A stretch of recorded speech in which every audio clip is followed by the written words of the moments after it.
Welcome back. I'm Q, and this is another episode of Inword News. So this first story is about our 46th elected president, Joe Biden, who did his inauguration and is now officially the commander-in-chief. Can we get some special effects like the solemn yay? I'm not all that excited. On his special day, he was outshined by all the women in their outfits, including the lovely Michelle Obama being fine, and Bernie Sanders sitting in that chair who y'all are dragging with these memes. Like, the funniest one I saw was the Fresh Prince one, where they put him in the Fresh Prince chair. That shit was hilarious. This next story is about a gang of folks that got arrested leading up to the big day.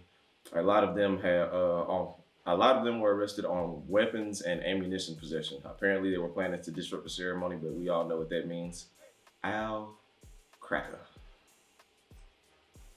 I didn't come up with that phrase. I just think it's fucking funny. Tax season is being pushed back, so if you was counting on that money, you have to wait a little bit longer. Like, why are they pushing back tax season?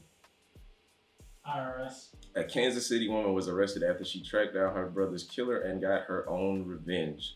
The way the story was written, Dre doesn't know what happened, but shout out to her for handling business. Various rappers are now saying they'll match each other on her bail. I don't know how to feel about that. I don't. Not saying that she's wrong, but I'm also not saying she's right. And the reason I say she's not right is because don't get your hands dirty when, Hey, no, edit that shit out.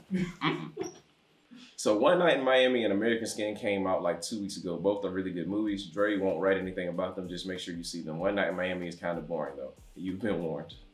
I haven't seen either. I do want to see both the movies. I was supposed to be here, but I had to work. Some of us have jobs. Chloe and Halle got separate Instagrams, and Chloe immediately blessed us with a Bussit challenge video. That is all. That's all we got. The video is going to be linked in the description. I didn't know she was that fucking big. I'm just gonna say that. It's in my top 5 Bussit challenge videos. Like, shit.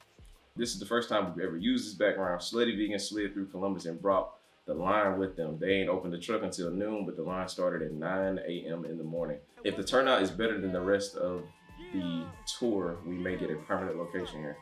Being that I am gonna make the transition to a vegan way of eating, I'm not gonna say lifestyle, I am definitely here for this. I will patronize the shit out of a slutty vegan restaurant if they bring one to Columbus.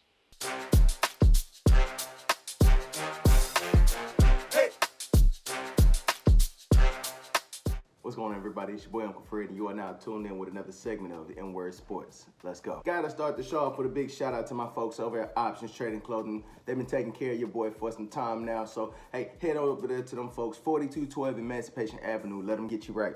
Next shout out is going to my boy Terry Williams. Now, Terry Williams is an up-and-coming writer in this area, and I'm not gonna lie to you guys. I sat at Papa Do's and almost forgot about my shrimp and grits reading over this man's work. So much so that I hope Dr. Tyrone Dixon gets a hold of this man's work, because hey, what I read in just that time at the table, man, I was impressed. So Terry Williams, man, I can't wait to see your name pop up in more events. I can't wait to hear about you and see your name popping up on the big screen, brother. So hey, shout out to you, man. Get back into that writing lab. My Braves finally got active in the portal, man, and I'm so glad, man. We recently just picked up Cordarian Richardson. Now, this is a running back out of Texas A&M, and I love the fact he is coming to Alcorn State because we're pairing him up with Felix Harper. Now, Trigger Man is going to be top notch. He's already top 10 in passing in the FCS.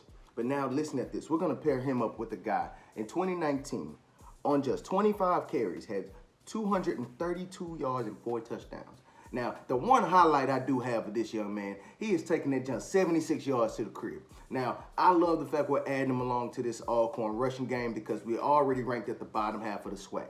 So this just makes us a little bit more dynamite, and I also feel it buys us a little bit more time because of what's going on over at Jackson State. 2021 is going to be very interesting, but I can tell you right now, my Braves are going to hold it down for spring 2021.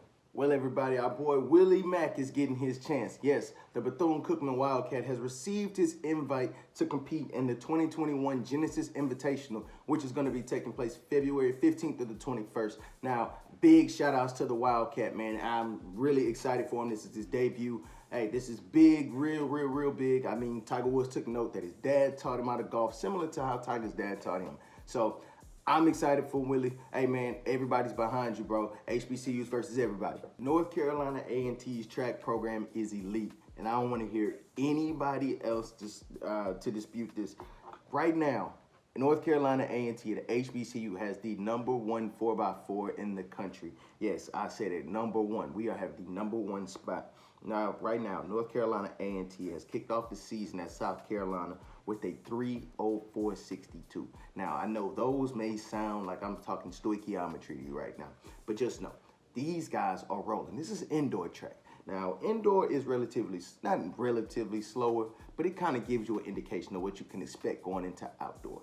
Now, this tells me with the 304 indoor that I can also be on the lookout for 301 possibly outdoor.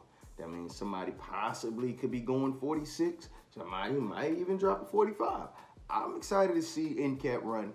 This is who I'm riding with for track and field this year. Don't ask me about anybody else. I'm going NCAT. Now, I know we told you last week that we were going to be talking about some of you guys' stadiums and seeing how we guys keep the upkeep on some of your houses. So, now, it was a lot of you guys on here. So, what we did is we paired you up, and we're going to put these guys head to head and see whose stadiums are really worth it. Let's go. Okay, first up, we got Jack Spinks versus Louis Cruz Stadium. So, Alcorn versus Alabama A&M.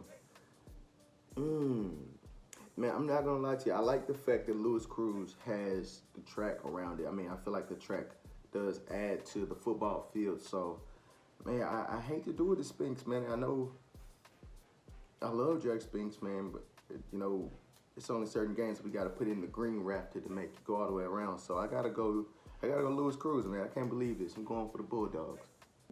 Okay, we got BB&T versus Hale Stadium. There's NCAT versus Tennessee State. Well, Tennessee State, you ought to be embarrassed by it. That's y'all's field. Yeah, y'all can keep that. NCAT, I'm more impressed with what y'all have going on there. I've always liked the idea of having the track around the football field, more so because you can host track and field events, and then it brings beautification to the field. Like, you're not gonna let the track look bad because it's gonna make the field look bad. It's not gonna let the field look bad because it's gonna make the track look bad. So, yeah, I really like that. Man, yeah. NC Central versus Miles. O'Kelly Riddick versus Sloan Alumni. Now, I know it's only 1,500 that separates the two, but I mean, they're playing some real football at Miles College. It is a tough place to go play at Sloan Alumni. So, this one's tough. I'm gonna go Sloan Alumni, man. It's tough to play there. Yeah, and you know, my boy Coach Tommy is there. I'm gonna go with Miles. Grambling State versus Bethune. We got Eddie Robb versus Daytona Stadium. Well, I mean, this is kind of a given. I mean, the attendance, the capacity is crazy. I mean, we got Eddie Robb at 19,600. Daytona only at 9,000, close to right at around 10. Yeah, I've actually been in Eddie Robb Stadium. I've seen what that place looks like when it's really rocking, and the hill is real, like seriously. So, yeah, I'm definitely gonna go Eddie Robb. Panther Stadium at Blackshire versus Bragg Memorial. Ooh, man, I do like what's going. I do love the new facility at Prairie View. I love all of the new facilities, but I'm going Bragg Memorial, man. The history, the turn up, the production on the field. I love what's going on there. Yeah, FAMU takes this one.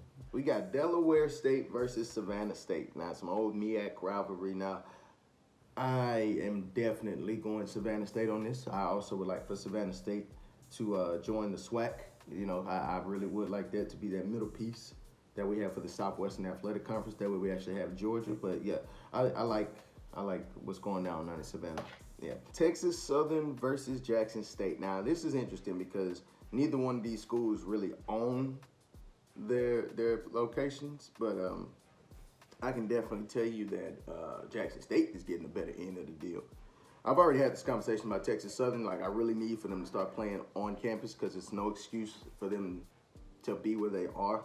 But yeah, I'm gonna have to go with the Mississippi Veterans Memorial Stadium. I mean, it's BBVA. I mean, the seats are orange. It's nothing orange about Texas Southern. I mean, and then they're getting the short end of the deal. I just don't like the BBVA deal. I mean, it's not so much the stadium. I just don't like the deal. I want TSU at home. All right, next up, we got Southern versus Bama State. A.W. Mumford versus ASU Stadium. Man, I know Mumford does have the track around it, but that new ASU stadium is really nice. Yeah, I gotta go. Yeah, Alabama's undefeated right now. I'm gonna go Alabama State on this one. The fact that I can even see the stadium driving home, yeah, coming from Atlanta, yeah, that's impressive in itself. Don't get me wrong, it takes nothing to take away from Mumford, but yeah, I gotta go. Yeah, Hornet, y'all did yourself.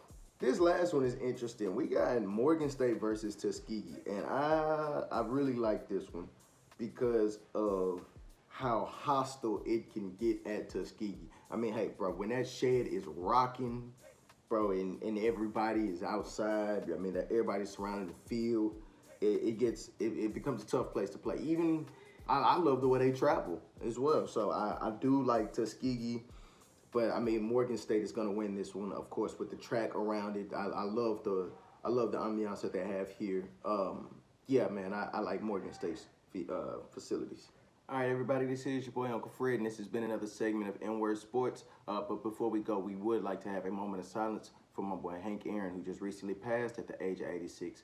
Not only were you a great man, but you were a great pioneer and an inspiration to us all, not only just as athletes, but as men in our communities.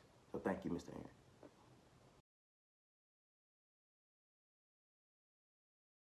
This has been another segment of Inword Sports. I am your host, Uncle Fred. Thank you guys. See you next week.